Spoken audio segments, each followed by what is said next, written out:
I bet with Interbet only. They're a fantastic site. I've never had any issues with them. They are very professional. There's never a problem. You deposit money, 2 seconds later it's in your account. You withdraw, which I do very occasionally, and I believe it's also 2 seconds it's in your account.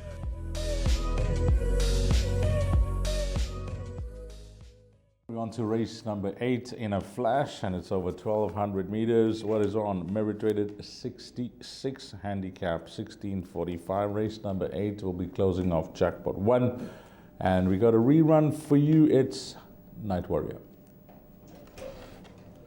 Bell now runs on. Winter Waves is cantering at the 300. One Irish Rover's trying to get into it in preemptive strike. Winter Waves just needs to go through at the F at the last 100 meters. Night Warriors come out the pack, but Winter Waves catching the right wave home to win it.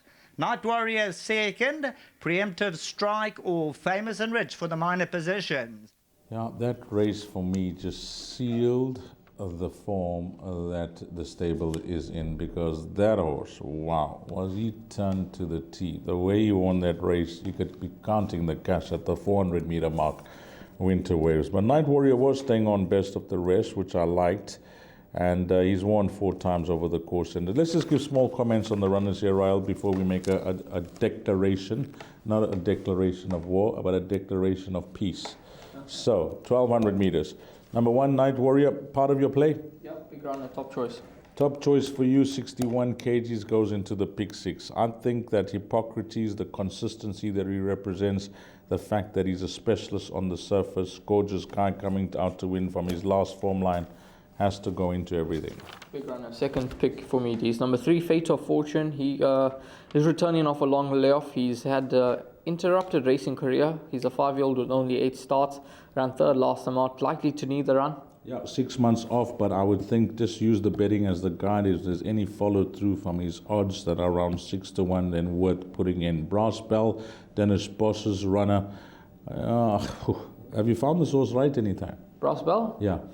I've not managed to get him right, but last time out, I think that riding him, going forward with him, was the wrong thing to do, because he seems to enjoy running at horses rather than horses running at him. So I think ignore his last start and judge him on his previous form, which would give him a place chance. There are horses that you remember for the right reasons. This is one I remember for the wrong reasons. Number 4, Brass Bell. 5, Poppy of Bayou, Duncan House's runner.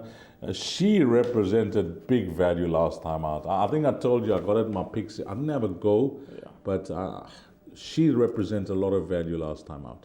Yeah, it was a good win, beating Fashion Mistress, who unfortunately didn't do much for that form line during the Stronger week. field? It is a stronger field, more to do for me, especially over this distance that she hasn't won over before. Okay, what you make of Atandiwe Mgudla's mount, Victor Rail? Hard to catch. His last 2 starts have been poor. He's a horse that's a very erratic, one to pass by for me. When you look at the riding arrangements between numbers 3 and 7, now of course 6 is a scratching. You think that Atandiwe chose this horse? I think he chose the horse, but I think that the 3 is going to need the outing. Possibly that's why he's gone with the 7, Victor Rail. Okay, and he didn't want to go with 6 because it was running, and it ran second to Indaka midweek and now scratch. Okay, Get Carter, part of your play or not? Not in the play for me. The horse is under sufferance in this race, and it's been 605 days since he last won. More to do. Yeah, very low merit rating, but you never know on the poly track what could happen. 9, Brave Voyager, Dennis Bosch and Serena Moodley. Is this the lesser fancied of the 2 from the stable, or you still in the camp of Night Warrior, I presume? Yeah, Night Warrior over this horse, Brave Voyager, but I think you could go into trifectas and quartets. And number 10, Stevie G, he's got an awkward draw to deal with. Richard Free takes a ride. Good last run behind Brass Bell. Winning chance for you? Yeah, has to go into everything. I think this will be foolish to ignore the form that is in, the fact that Richard retains the ride. So, summarizing, 1, 2, 9, and 10 for me. Perfect. 1, 2, 9, 10. Order of preference, 1, 2, 9, 10. 1, 2, 9, 10 for Ryle and myself in numerical order. He likes number 1. If I had to pick a winner out of those 4 runners, 1, 2, 9, and 10, it's going to be number 2. My name's Danny Diliberto, founder of Ladles of Love. It was founded back in 2014. communities we work with are all over the peninsula, and we're working with 138 beneficiaries now. We've grown exponentially. We've been able to do that because of all the kindness that we have experienced from individuals and corporates such as Interbet, who just want to be part of the change.